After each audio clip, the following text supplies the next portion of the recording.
TV 24 news ವಾಹಿನಿಗೆ ಸ್ವಾಗತ. ಶಾಸಕ ಅಭಯ್ ಪಾಟೀಲ್, ಮೇಯರ್ ಸವಿತಾ ಕಾಂಬ್ಳೆ, ಉಪಮೇಯರ್ ಆನಂದ ಚೌಹಾಣ್ ವಜಾ ಮಾಡುವಂತೆ ಆಗ್ರಹಿಸಿ ಕರವೇ ಕಾರ್ಯಕರ್ತರು ಪ್ರತಿಭಟನೆ ನಡೆಸಿರುವ ಘಟನೆ ಬೆಳಗಾವಿಯಲ್ಲಿ ಜರುಗಿದೆ. ಬೆಳಗಾವಿ ಚೆನ್ನಮ್ಮ ವೃತ್ತದಲ್ಲಿ ಕರ್ನಾಟಕ ರಕ್ಷಣಾ ವೇದಿಕೆ ಶಿವರಾಮೇಗೌಡ ಬಣದ ನೇತೃತ್ವದಲ್ಲಿ ಪ್ರತಿಭಟನೆ ಜರುಗಿದ್ದು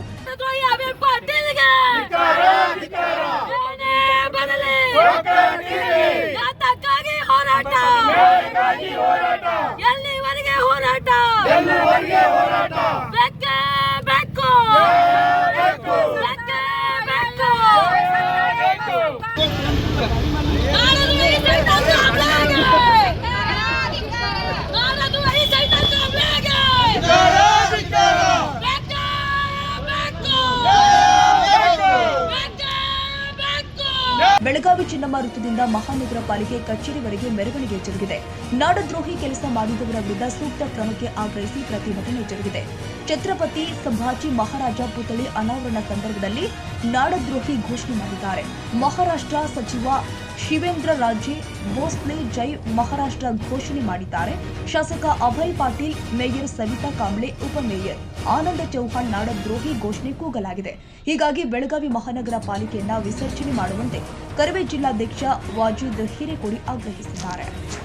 ಬೆಳಗಾವಿಯ ಬಂದ್ ನಡೆದಂತ 5ನೇ ತಾರೀಕಿಗೆ ಸಂಭಾಜಿ ಮೂರ್ತಿ ಉದ್ಘಾಟನೆ ಕಾರ್ಯಕ್ರಮದಲ್ಲಿ ಸವಿತಾ ಕಾಂಬ್ಳೆ ಅವರು ಇದನ್ನ ಮಾತನ್ನ ಹೇಳಿಕೆ ಕೊಟ್ಟಿದ್ದಾರೆ. ಕಾರ್ಪೊರೇಷನ್ ಕಮಿಷನರ್ಗೆ ನಾವು ಹೇಳ್ತಾ ಇದ್ದೀವಿ, ನಾವು ಹೇಳ್ದಂಗೆ ಕೇಳ್ಬೇಕು, ನೀವು ಹೇಳ್ದಂಗೆ ಕೇಳ್ಬೇಕಂತ ಹೇಳ್ತಾರ. ಇದು ಅಧಿಕಾರ ಬಂದ್ರೆ ನಿಮ್ಮ ಮನಸ್ಸು ಬಂದಂತ ಮಾಡುವಂತ ಅವಶ್ಯಕತೆ ಇಲ್ಲ. ಬೇಕಾದ್ರೆ ನೀವು ಮಹಾರಾಷ್ಟ್ರಕ್ಕೆ ಹೋಗ್ಬಹುದು. ಕರ್ನಾಟಕದಲ್ಲಿ ಇದ್ದು ಕನ್ನಡಿಗರು ಅನ್ನ ತಿಂದು ಕನ್ನಡಿಗರನ್ನು ಓಟನ್ನು ತಗೊಂಡು ನೀವು ಹಾರಿಸಿ ಬಂದಂತ ಕೆಲಸ ಮೇಯರ್ ಆಗಿ ಯಾವ ರೀತಿ ಪರ್ಮಿಷನ್ ಕೊಡ್ಬೇಕನ್ನೋಂತ ನಿಮ್ಗೆ ಗೊತ್ತಾಗ್ಲಿಲ್ಲ. ಇವತ್ತು ಇದೇ ನಿಮ್ಮ ಕಾರ್ಪೊರೇಷನ್ ಅಲ್ಲಿ ನಾವು ಬರ್ತಾ ಇದೀವಿ. ಯಾವುದೋ ಕಾರಣಕ್ಕೆ ನೀವು ರಾಜೀನಾಮೆ ಕೊಡಲೇಬೇಕು, ನಿಮ್ಮನ್ನ ವಜಾಗೊಳಿಸಲೇಬೇಕು. ಕರ್ನಾಟಕ ಸರ್ಕಾರ ನೇರವಾಗಿ ಎಚ್ಚರಿಕೆ ಕೊಡ್ತಾ ಇದೀವಿ. ಇಂಥವ್ರನ್ನ ಮೊದಲನೇದಾಗಿ ಇಲ್ಲಿ ಒಳಗಡೆ ಇಡುವಂತ ಕೆಲಸ ಮಾಡಬಾರ್ದು.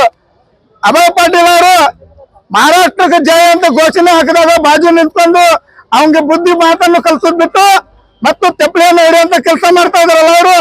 ಅಭಯ್ ಪಾಟೀಲ್ ಆಗಿರುವಂತ ಇವರು ಸರಿತಾ ಕಾಂಬ್ಳೆ ಅವರು ಮತ್ತು ಉಪಮೇಯರ್ ಇವರು ಮೂರು ಜನ ಸೇರಿ ನಮ್ಮ ಕರ್ನಾಟಕ ಕರೆದು ಕೇಳಿ ಅನ್ಯಾಯ ಮಾಡುವಂತ ಕೆಲಸ ಮಾಡಿದಿರಿ. ನೀವು ಮೊದಲನೇ ಮೂರು ಜನಕ್ಕೆ ಹೊರ ಹಾಕುವಂತ ಕೆಲಸ ಮಾಡಬೇಕು. ಅಭಯ್ ಪಾಟೀಲ್ ನೇರವಾಗಿ ರಾಜೀನಾಮೆ ಕೊಡಲೇಬೇಕು. ಇಲ್ಲ ಅಂದ್ರೆ ಇದು ಬರೋ 8 ದಿನದಲ್ಲಿ ನಿಮ್ಮನ್ನ ಮನೆ ಮುಂದೆ ಮುತ್ತಿ ಹಾಕುವ ಕೆಲಸವನ್ನು ನಾವು ಮಾಡ್ಬೇಕಾಗಿತ್ತೆ. ಅಭಯ್ ಪಾಟೀಲ್ಗೆ ನೇರವಾಗಿ ನೀವು ರಾಜೀನಾಮೆ ಕೊಟ್ರೆ ನಾವು ಶಾಂತತೆಯಿಂದ ಇರ್ತೇವೆ. ನೀವು ಎಲ್ಲಿಯಾದ್ರೂ ಸಿಕ್ಕರೆ ನಿಮ್ಮನ್ನ ಮಚ್ಚಿ ಬರುವಂತ ಕೆಲಸ ನಾವು ಕರ್ನಾಟಕ ರಕ್ಷಣಾ ವೇದಿಕೆ ಶಿವರಾಮೇಗೌಡ ಬಣದಿಂದ ಎಚ್ಚರಿಕೆಯನ್ನು ಕೊಡಬೇಕಾಗ್ತಿದೆ. ಕನ್ನಡಿಗರ ಮೆಚ್ಚಿನ ನಿಮ್ಮ ಟಿವಿ 24 ಕನ್ನಡ ನ್ಯೂಸ್ ವಾಹಿನಿ ಇದೀಗ ಟಿವಿಯಲ್ಲಿ ಲಭ್ಯ. ಕರ್ನಾಟಕ ಮತ್ತು ದೇಶ ವಿದೇಶದ 360 ಡಿಗ್ರಿ ಸುದ್ದಿ ಹಾಗೂ ಉತ್ತರ ಕರ್ನಾಟಕ, ಬೆಳಗಾವಿ, ಬಾಗಲಕೋಟೆ, ಧಾರವಾಡ, ಹಾವೇರಿ, ಗದಗ, ಬಿಜಾಪುರ ಜಿಲ್ಲೆಯ ಕ್ಷಣ ಕ್ಷಣದ ವಿವರವನ್ನ ಪಡೆಯುವುದಕ್ಕೆ ಟಿವಿ 24 ಕನ್ನಡ ನ್ಯೂಸ್ ವಾಹಿನಿಯನ್ನ ಲೈಕ್ ಮಾಡಿ, ವಿಡಿಯೋಗಳನ್ನ ಶೇರ್ ಮಾಡಿ, ಕಮೆಂಟ್ ಮಾಡುವ ಮೂಲಕ ನಮ್ಮ ವಾಹಿನಿಗೆ ಸಹಕಾರ ನೀಡಿ ಮತ್ತು ಚಾನೆಲ್ ಅನ್ನ ಸಬ್ಸ್ಕ್ರೈಬ್ ಮಾಡಿ. Thank you.